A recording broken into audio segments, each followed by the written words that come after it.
Look, let me tell you about the night the whole damn world felt like it was spinning on the axis of a single, screaming baseball, a night that felt more like a street fight under the stadium lights than some nice little Sunday game. Forget everything you think you know about pressure, about that stop the traffic, hold your breath kind of feeling.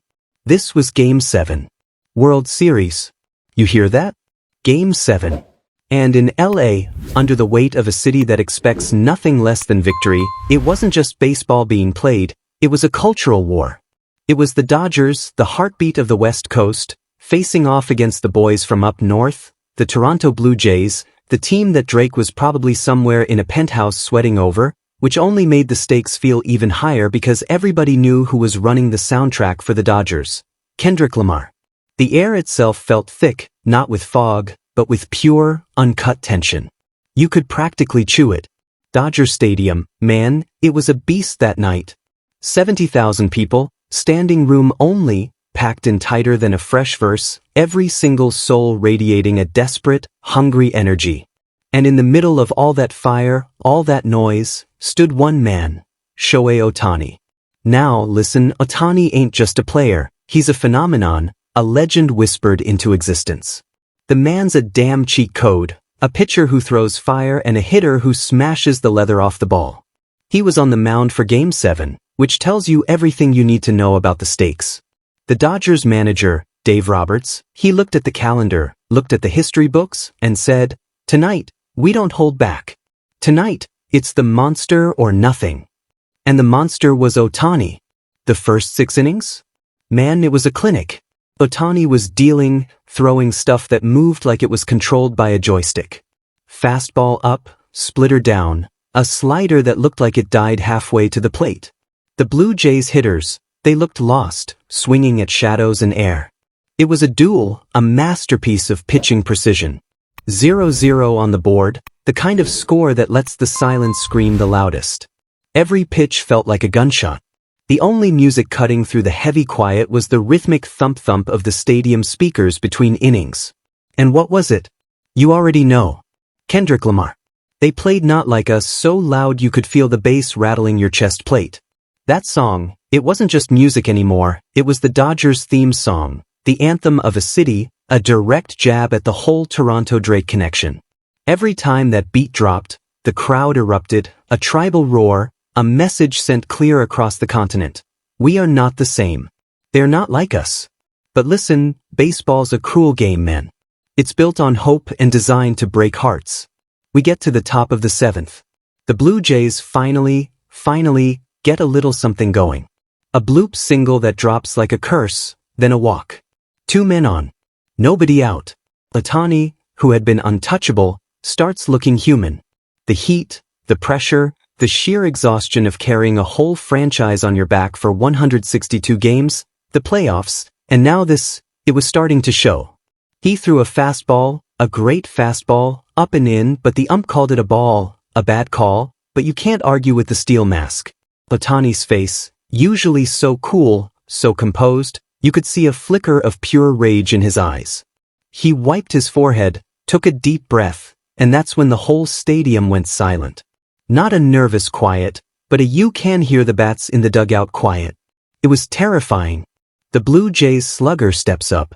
Big dude. A menace.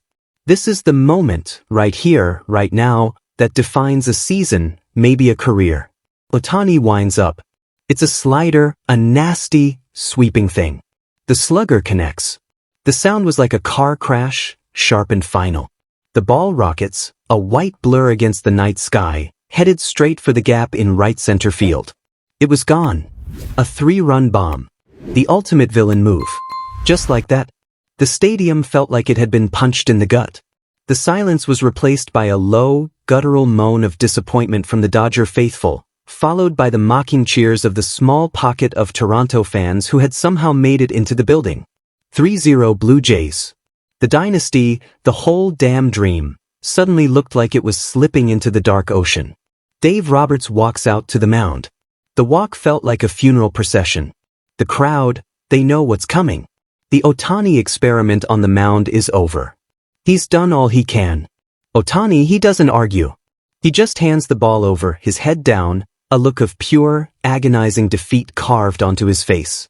It was a powerful, human moment, seeing the monster brought down to earth. As he walks off, the crowd, that beast of a crowd, they finally find their voice. It's a standing ovation, not for a perfect game, but for the war he just fought. He's going back to the dugout, but his night ain't over. That's the beauty and the horror of Ohtani. He's still the biggest bat in the lineup. The story's not finished until he's out of the game completely, and that was the cliffhanger we were all hanging on. The Dodger dugout felt like a morgue. 3 runs down in a Game 7 is like staring down a pit bull. But here's the thing about a championship team, about a team forged in the fire of Los Angeles. They don't break. They might bend, they might look shaky, but they don't shatter. The bottom of the 7th. They chip away. A walk, a single. Now it's 1st and 3rd. 2 outs. The tying run is in the on-deck circle. It's the kind of pressure that makes grown men throw up. A young kid, a rookie outfielder, steps into the box. Nobody expects anything from him. But he digs in, eyes wide like a deer caught in the headlights, but locked onto the pitcher. The pitch comes, a fastball, high and inside, trying to brush him back. The kid turns on it, a swing born of desperation, not form. It's a line drive. Right down the third base line. The third baseman makes a diving stop, a beautiful play, robs the kid of a hit, and flips it to first. End of the inning. The momentum, the little bit they had built, vanishes. The air goes out of the stadium. We were still down 3. It was soul-crushing. The 8th inning was fast. The Dodgers' relief pitcher, a veteran with ice in his veins, shuts them down, a perfect 3 up, 3 down. It was a hold, not a save, but a message, we ain't dead yet. Now, the bottom of the 8th. This is where the story gets real cinematic. The leadoff batter, a scrappy infielder, works the count, battles, fouls off pitch after pitch, and finally draws a walk. Free runner. Next guy hits a lazy fly ball to center. 1 out. First base. The crowd is on its feet, a constant, humming wave of noise, pushing, praying. Then, the guy nobody saw coming all year, the cleanup hitter who'd been slumping for a week, he steps in. He's a big, silent dude, all muscle and focus. He takes the first pitch, a breaking ball, for a strike. The second pitch, a changeup, he rips it. A clean single through the hole. 1st and 2nd. 1 out. The tying run is coming to the plate. You could practically smell the drama. And who is that tying run? Of course, it's Ohtani. He comes out of the dugout, not as a pitcher, but as the designated hitter. The monster, back for revenge. The sound that met him, man, it was volcanic. A sound that you don't just hear, you feel it vibrate through your bones. The Blue Jays manager, he knows the score. He knows Ohtani is a ticking time bomb. He calls his catcher out, they have a long talk. The pitcher looks nervous, running his hands over the ball like it's a diamond he's afraid to drop. Ohtani steps into the box, his helmet gleaming under the lights. The whole world is watching this at-bat. First pitch, a heater, fouled straight back, a crack of the bat echoing through the stadium. Strike 1. Ohtani doesn't even flinch.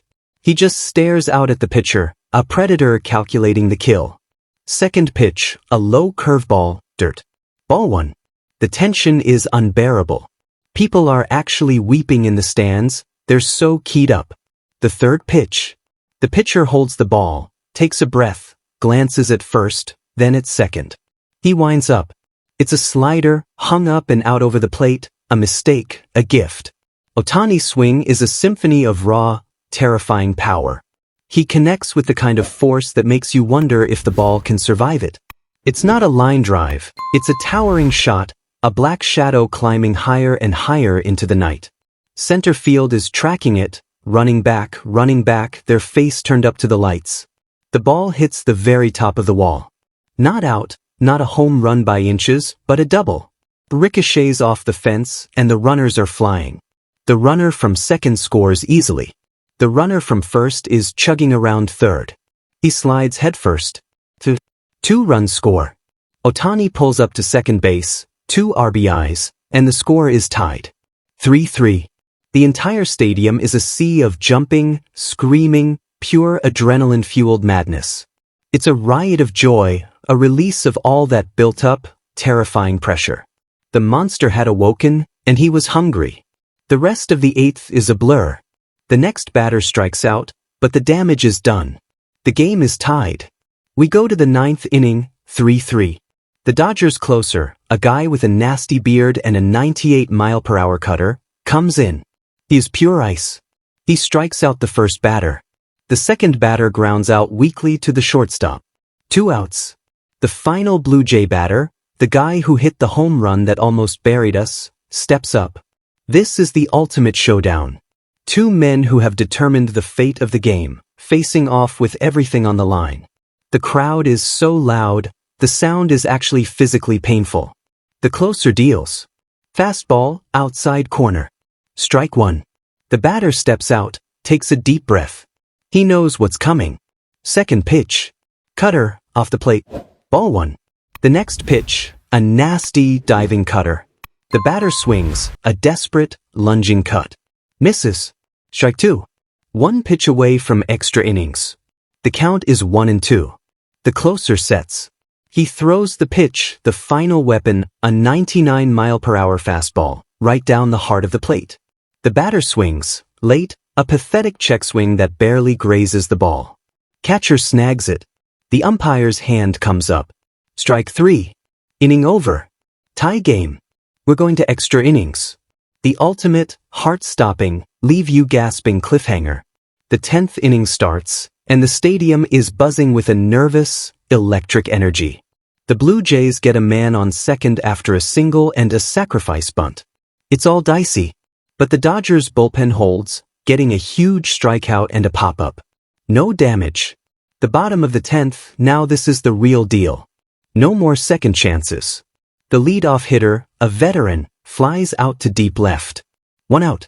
Then the next guy, a utility player, he's a fighter, a grinder. He battles the pitcher for 8 pitches, fouling off 4 two-strike heaters, until the pitcher finally gives in and walks him on the 9th pitch. A free pass. First base. 1 out. The winning run is on first. The Blue Jays pitcher is starting to look shaky. He's been in for 3 innings, and the velocity is dropping. The Dodgers bench boss, Roberts, he smells blood. He makes a bold move, a move born of pure gut feeling. He sends in a pinch hitter, a kid who hasn't seen a pitch in 4 days, a pure power hitter who usually only hits against lefties.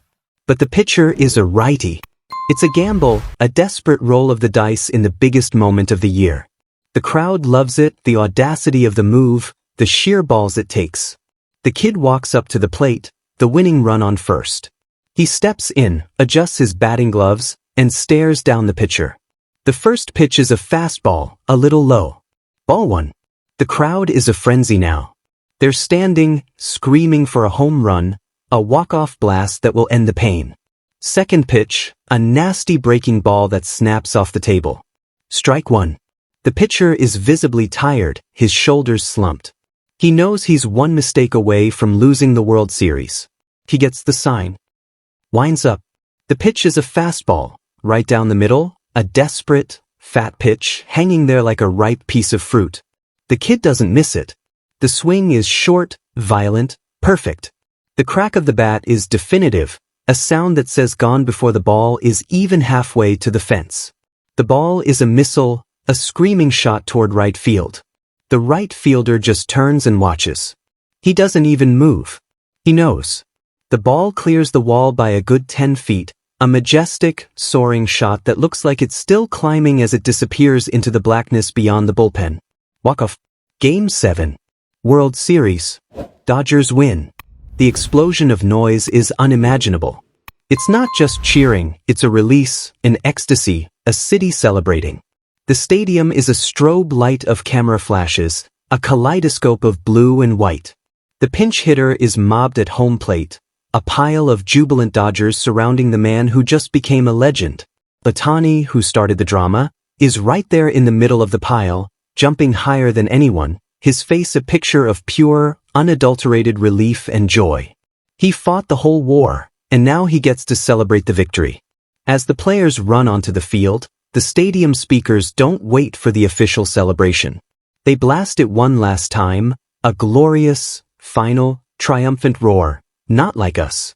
The whole stadium sings along, a massive, spontaneous choir. We are not the same. The camera pans out over the field, a chaotic, beautiful mess of confetti, celebrating players and emotional fans. The Blue Jays, they stand in the dugout, heads bowed, silent, watching the celebration, the bitter taste of defeat the only thing left in their mouths. That's the street truth of it, the raw, real part. For every victory, there's a devastating loss. But tonight, it wasn't our turn to lose. The city of Los Angeles had its ring, its trophy, and its anthem. The drama was over, the tension had broken, and all that was left was the sweet, glorious sound of victory.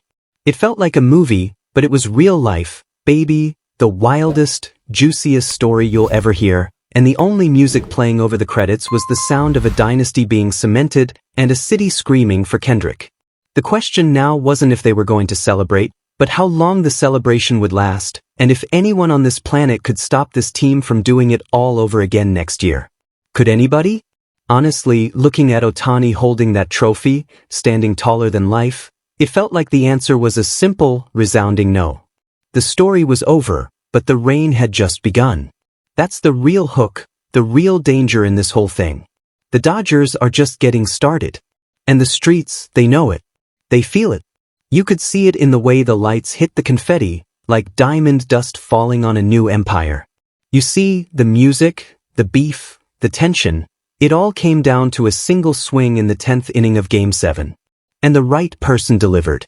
Every single part of that night was pure fire, and you had to be there to believe it. It's a story I'll be telling on these corners for the next 50 years. You can take that to the bank. That was some serious drama, the kind of story that runs deeper than the headlines. Would you like me to focus on another character from that legendary Game 7? Maybe a deeper dive into the manager's tactical decisions or the emotional journey of the rookie who almost made the final out in the 7th? I'd love to hear your thoughts on this situation, so please share your opinions in the comments. Also, don't forget to like, subscribe, and turn on notifications to stay updated on this story.